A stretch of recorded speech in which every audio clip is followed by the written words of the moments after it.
After decades of carefully curated public affection, the mask has cracked. At 76, King Charles has broken royal protocol and emotional silence to confess the truth behind his fractured marriage to Queen Camilla.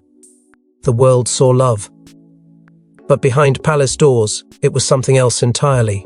Hidden tensions, bitter confrontations, and a decades-long silence that finally exploded into a confession no one saw coming. Before we go deeper into what this really means for the royal family, make sure to subscribe so you don't miss a single update. What the world witnessed on the surface, the elegant photographs, synchronized appearances, and carefully worded statements, was never the full truth.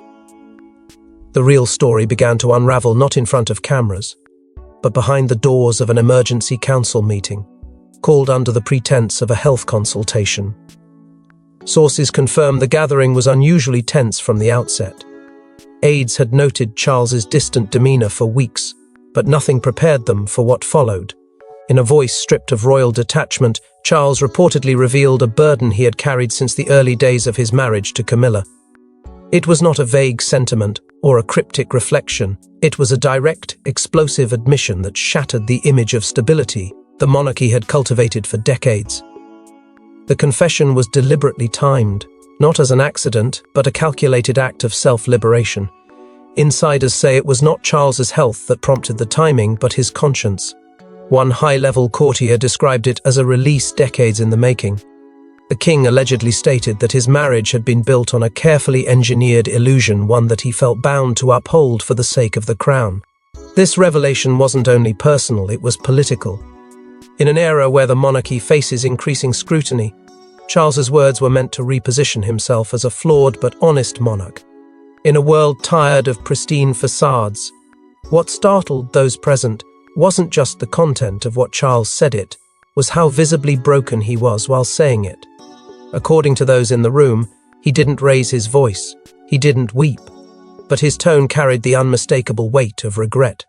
And when he looked directly at Camilla and said the words, "I've carried this truth in silence since the day we wed," she reportedly froze. Aides described her face as ashen and silent, as if a reality she had fought to deny had finally caught up with her.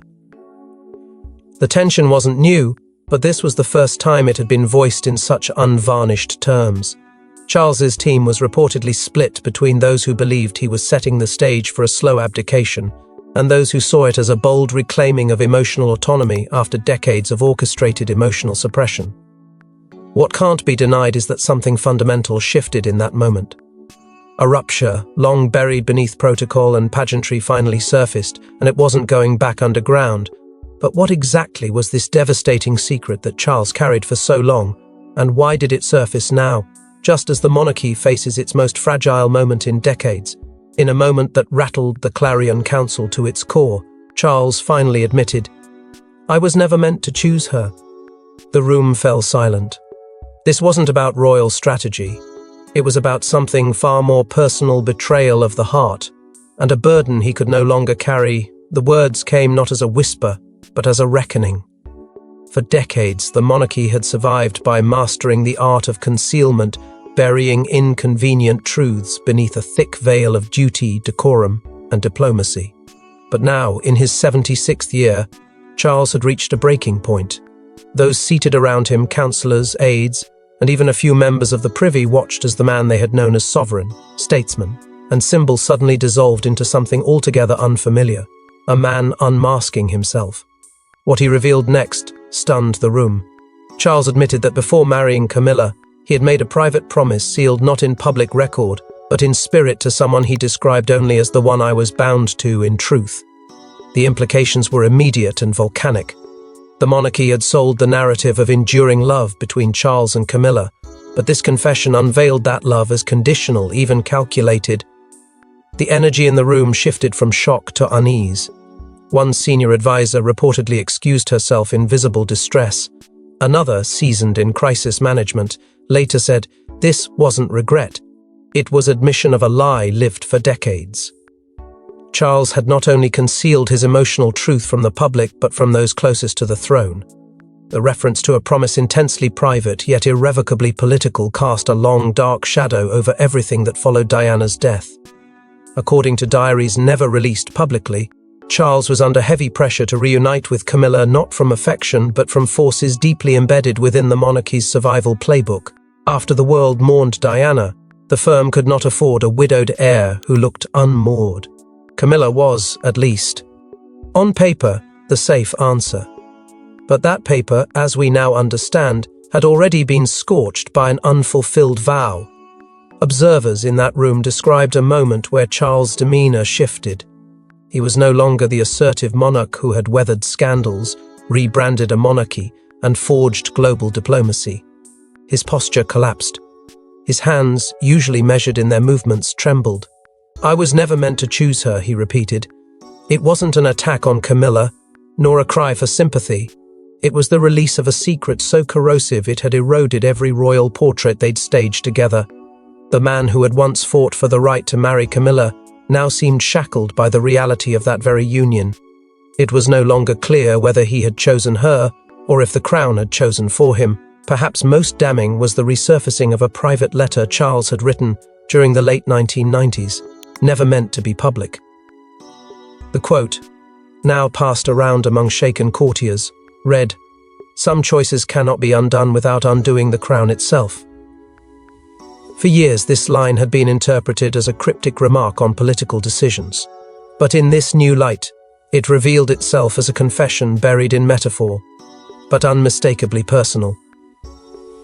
A choice had been made, and now, all these years later, it stood as both his burden and his punishment.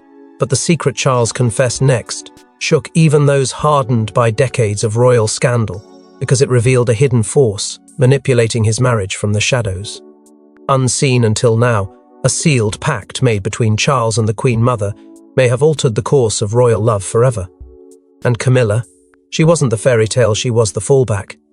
The compromise that guaranteed royal survival at the cost of emotional ruin. What Charles confessed next was not simply personal, it was dynastic. He revealed that in the months leading up to his former re-engagement with Camilla, a private meeting took place between himself and the Queen Mother, Elizabeth Bowes-Lyon. It was not ceremonial nor recorded.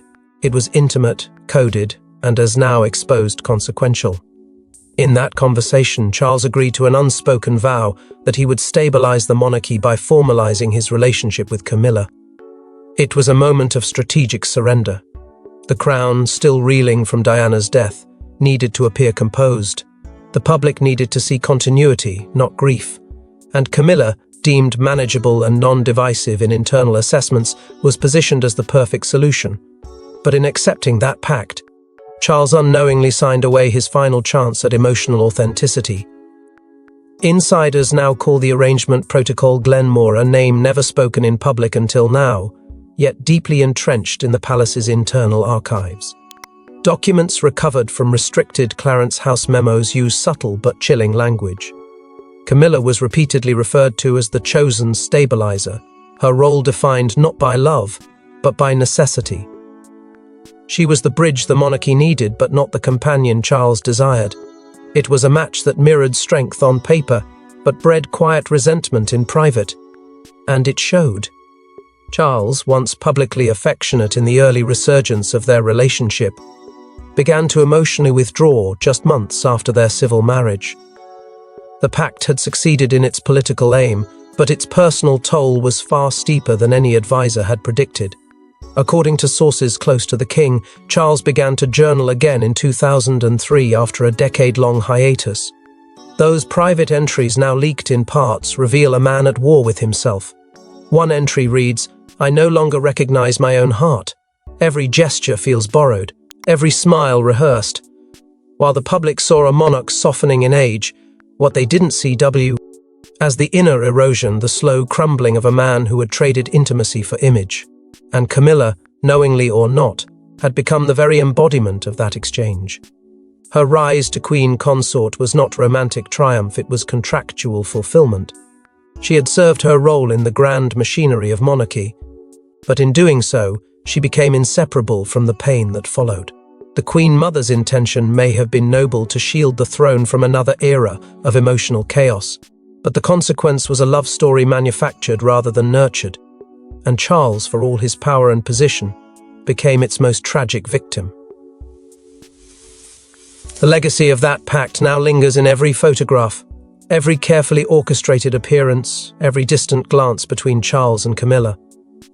The crown was preserved, but at a cost neither of them could have imagined at the time.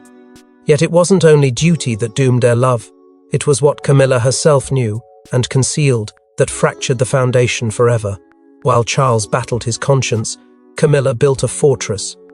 Through covert influence, quiet alliances, and strategic silences, she turned weakness into dominance. But as Charles's confession unravels the web, questions emerge: how much did she know, and how far did she go to keep it quiet? Behind the ceremonial calm, Camilla had orchestrated a system built not on affection but control. According to senior palace sources, what began as a need to protect her place beside the future king evolved into a covert structure of power coded internally as the Rose Table. Far from a romantic nickname, it was the title given to an unofficial network of confidants, media liaisons, and personal strategists who operated with remarkable precision. Their sole task: preserve the public image of Camilla as indispensable, no matter the cost. When Charles began exploring reforms to succession-related documents, some of which may have affected Camilla's long-term royal standing, those reforms mysteriously stalled. Drafts disappeared, meetings were rescheduled, and whispers emerged that the Rose Table had quietly intervened. What made this machinery so potent wasn't brute force, it was emotional insulation. Camilla was never caught reacting, never seen unraveling.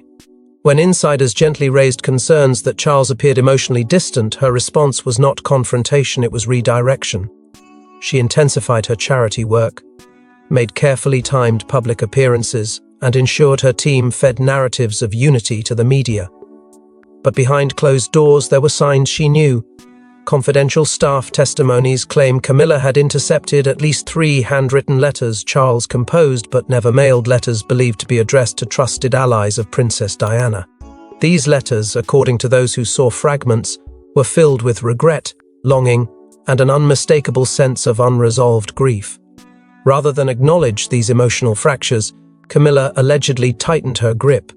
Her inner circle reportedly included former public relations operatives, who now operate under lifelong non-disclosure agreements. These individuals controlled access, crafted media responses, and filtered what even royal aides could approach her with. She didn't just manage public perception, one insider revealed. She managed Charles's silence. And when royal crises struck, be it political instability, health scares, or tabloid storms, Camilla seized them as opportunities to position herself closer to the throne, reinforcing the illusion of stability she had fought to maintain. To the public, it all looked effortless, Camilla by Charles's side, graceful and grounded. But within the palace, it had become a chessboard. Every move calculated, every sentiment rehearsed. It was no longer about love, it was about legacy. And as Charles's internal unraveling gained momentum, Camilla's silence became louder than any words. It wasn't just what she did, it was what she allowed to fester. But it wasn't just internal sabotage. Charles' emotional rupture came to light when another woman's legacy was invoked during a midnight breakdown. During a late-night episode that left his staff in tears, Charles whispered the name that still lingers in the walls of Buckingham: Diana. She never left me. And in that single moment, every room she'd once walked, every silence he de-buried came roaring back to life. It was the eve of his 76th birthday, and what should have been a quiet night of reflection spiraled into an emotional reckoning that no one in the palace was prepared for. According to palace insiders, the king had secluded himself in the Upper East Wing, a space he rarely visited anymore except when he needed to be alone with memories that refused to fade. A private aide, long considered part of Charles's trusted inner circle, found him seated beside a worn wooden chest. Inside were remnants of a love the world thought had been buried decades ago. Letters from Diana, not official correspondence, but handwritten notes, raw, unfiltered, and heartbreakingly sincere. Notes he had read and reread so often their corners had curled, their ink smudged by time and sorrow. And it was while holding one of these notes that the breakdown began. The silence was shattered by words no monarch had ever uttered in such a vulnerable state. "I never stopped talking to her," Charles reportedly confessed. "Even now, I still ask what she would have done. Staff nearby were frozen, not by protocol, but by the overwhelming wave of grief that poured from a man who had spent a lifetime burying his own. A former footman, discreetly stationed just outside the room, claims to have heard Charles apologize out loud to her portrait. "I failed you. I failed myself. It wasn't rehearsed, it wasn't performative. It was the quiet collapse of a man haunted by the ghost of a love lost too soon and the choices that buried it." Catherine was said to be present during this episode, though she remained hidden from view. Witnesses recall her standing in the shadowed corridor, unmoving, her expression unreadable, except for the tears that never quite fell. Her presence wasn't accidental. She had become, over time, the unspoken bridge between the legacy of Diana and the future of the crown. And in that moment, as Charles finally let go of decades of stoic restraint, Catherine stood still not as the Princess of Wales, but as the quiet witness to a truth the world never knew how deeply ran. Because what Charles admitted next shattered the core of every public illusion, that even during Camilla's reign, even during all the ceremonies, the anniversaries, and the carefully staged smiles, he had never ever let Diana go. This event was never recorded in official palace logs. No press statement followed, no internal memos circulated. But for those who were there, the emotional collapse marked a turning point. The mask had shattered, and with it, the final thread holding together a narrative that had long ceased to reflect the man behind the monarchy. It was no longer about reigning with dignity, it was about surviving with truth. And Charles had finally let his truth speak, not through policy or speeches, but through pain. This emotional reckoning triggered an irreversible chain reaction, forcing Charles to address not just Camilla but his son William, who demanded clarity. What began as a private plea turned into a royal showdown.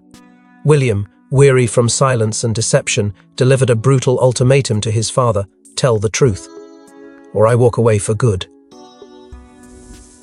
The heir to the teach, Roan refused to inherit a kingdom built on denial. The confrontation erupted within the walls of Windsor Castle, far from cameras and ceremonial courtyards. It wasn't planned, it wasn't polite, and it wasn't the kind of exchange that typically echoes through royal halls. But this was no ordinary disagreement. William had seen the cracks first in public, then in private. But it was the leaked document that finally ignited him. A suppressed memorandum from the early 2000s, authored in the Queen Mother's fading handwriting, described the Glenmore Stabilization Pact, a directive that outlined the marriage of Charles and Camilla, not as a romantic union, but as a containment strategy. When William read it, something inside him snapped.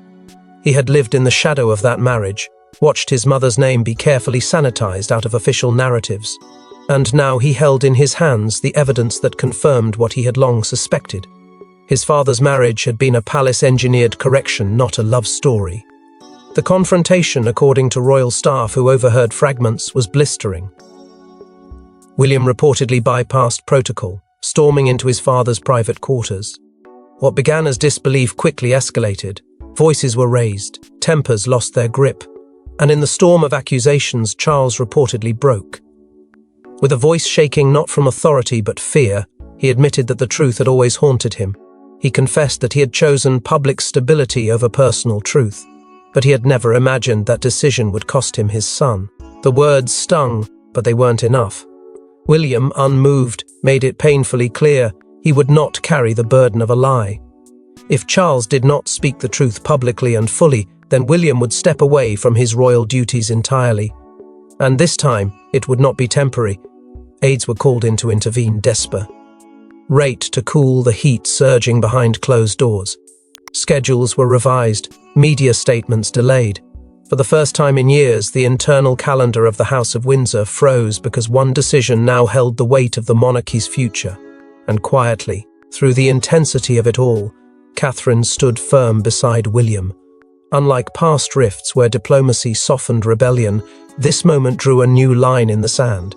Catherine's unwavering presence beside her husband sent a message as loud as any press release. The future king and queen demanded truth, not tradition. And the monarchy, if it wished to survive, had to follow them there. From that moment forward, there was no turning back. Charles knew it, William knew it, and so did the courtiers who rushed to manage the fallout. The heir had chosen confrontation over complicity, and his demand echoed not just within royal walls, but across the future of the crown itself. But while the House of Windsor braced for impact, Camilla made a desperate attempt to rewrite her role, only to face a stunning rejection from an unexpected royal. Known as the crown's iron spine, Princess Anne broke her silence, in the most defiant way possible, by refusing to endorse Camilla's legacy in the upcoming royal restructuring.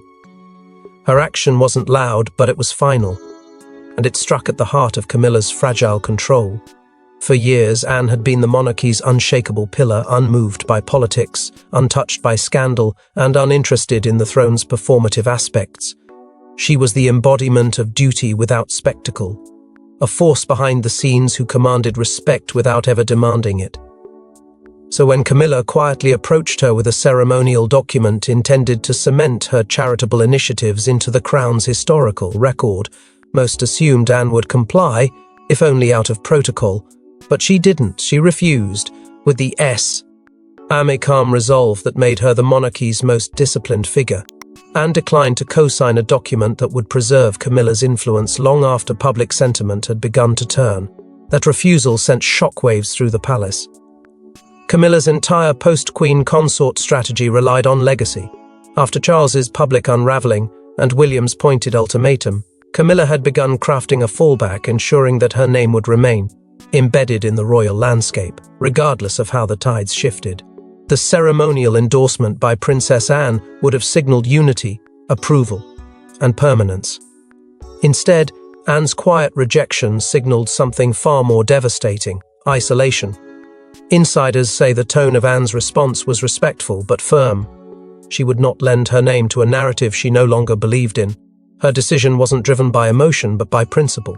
And the ripple effects were immediate.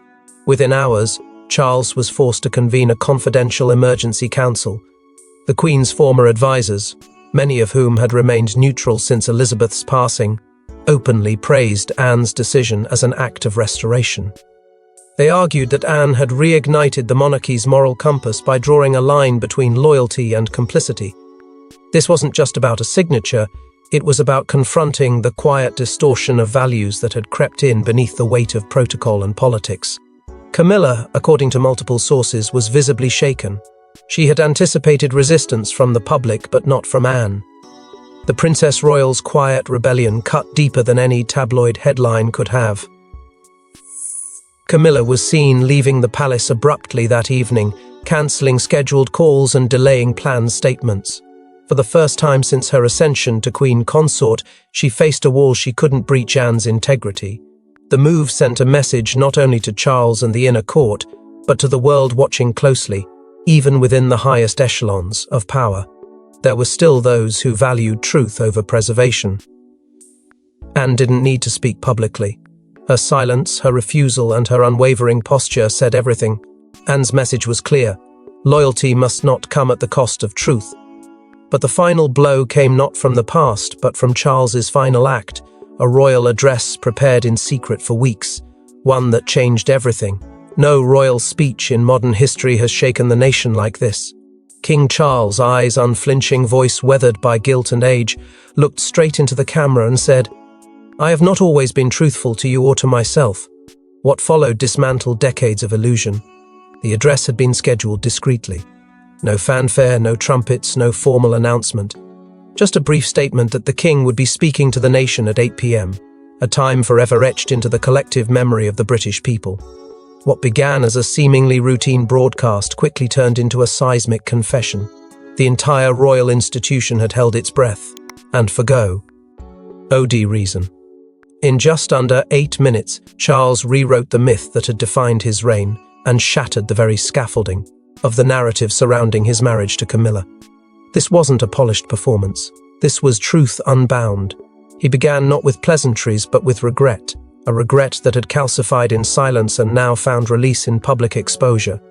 With startling clarity, Charles admitted that his marriage was not born of a romantic triumph, but of royal necessity. He described it as a bridge built in crisis, a union designed to stabilize the crown during a period of emotional upheaval. And then came the confession that silenced the entire country. "My love for Diana," he said, "never truly died. It simply became too dangerous to express." The weight of those words sent a collective tremor through generations who had watched the monarchy paint over the past in glossy perfection. With one sentence, he breathed life back into a love the world had mourned, and he did it with the solemnity of a man who could no longer deny it. He didn't stop there. Charles turned the spotlight onto the future, naming William and Catherine as the moral compass of the monarchy. In his words, they were the ones who reminded him that tradition must never come at the cost of truth. It was more than praise, it was an acknowledgement of a shift. The old order was fading, and with it, the justifications that had kept certain truths buried. Viewers across the country and the world responded in waves. Some were stunned into silence, others broke into tears, and some, especially those who had championed Camilla, felt betrayed. But it didn't matter anymore. The truth was no longer deniable. Perhaps the most symbolic absence was Camilla herself. She was not by his side, not in the frame, not even mentioned beyond implication. Her silence spoke volumes. Insiders confirmed that she had not been consulted about the final version of the speech. And since that moment, she has not been seen in any public capacity. That disappearance, subtle yet deafening, has become a secondary headline, one laced with questions the palace refuses to answer. The monarchy now finds itself standing on ground that feels both freshly honest and dangerously unstable. Charles's speech didn't just reveal hidden pain, it declared the monarchy's willingness to confront it, but in doing so, it opened the floodgates to consequences that are still unfolding behind the palace gates. But what happens next isn't just a question of legacy, it's a question of survival. And the palace is bracing for the final fracture. Now that the truth has shattered the royal illusion, the future of the monarchy hangs in a fragile balance. With Camilla in seclusion, Charles emotionally depleted, and William rising as the face of reform. One question haunts Britain: can the crown survive its own truth? The days following King Charles's televised confession were unlike anything the monarchy had faced in modern memory. Across Britain, support fractured in real time. Polls showed a sharp decline in public trust, especially among younger generations. Commentators questioned not only Camilla's role, but the entire foundation that allowed decades of emotional manipulation to masquerade as duty. The calls were no longer whispers, they were demands. Camilla's position, once reinforced through layers of royal protocol, was now under full review, with legal advisors quietly reassessing the long-term structure of her ceremonial influence. For the first time, the monarchy wasn't just questioned, it was challenged. Rumors began to spread like wildfire through palace corridors and press briefings alike. Would Charles abdicate? The very idea once seemed unthinkable. But insiders confirmed that conversations had started behind closed doors, preliminary, cautious but undeniably real. Charles, exhausted and visibly aged by the weight of his own revelations, had become a symbolic figure of a monarchy in mid-collapse. Meanwhile, William and Catherine stepped forward with precision. They increased their public visibility not for appearances, but to absorb the vacuum of leadership left in the wake of Charles's emotional retreat. Every appearance they made was measured, every speech echoing the values the public now demanded: transparency, compassion, and truth. Camilla, by contrast, had vanished. Her longtime allies in the House of Lords, once vocal defenders of her place in royal life, began distancing themselves. Meetings were missed, correspondences delayed. Behind the scenes, political figures who had once lobbied for her full royal elevation now withdrew their support, citing the need for a moral re-evaluation of constitutional symbolism. The sudden chill surrounding her name was no coincidence. The same system that had once protected her was now recalibrating around survival. Foreign dignitaries released carefully worded statements praising Charles for his courage to confront the past. But the subtext was clear. The world saw a monarchy at a crossroads, one that could either evolve or fracture entirely. And while Charles's speech had opened a path toward honesty, it had also exposed the monarchy's greatest vulnerability: its dependence on illusion. That illusion had now been publicly dismantled. In response to the spiraling crisis, a new internal doctrine was reportedly being drafted under the guidance of William's team, one that redefined the monarchy not as a sanctuary of unspoken codes, but as a modern institution rooted in emotional integrity and public accountability. It would be the first such transformation of the monarchy's cultural charter in nearly a century, and though it remains under lock and key for now, those close to the process say it reflects a painful but necessary truth. The crown must learn to survive by being real, not just revered. As the monarchy enters uncharted waters, one thing is clear: the age of illusion is over, and the era of reckoning has begun. Thanks for watching. Please don't forget to like and subscribe, and we will see you in next one.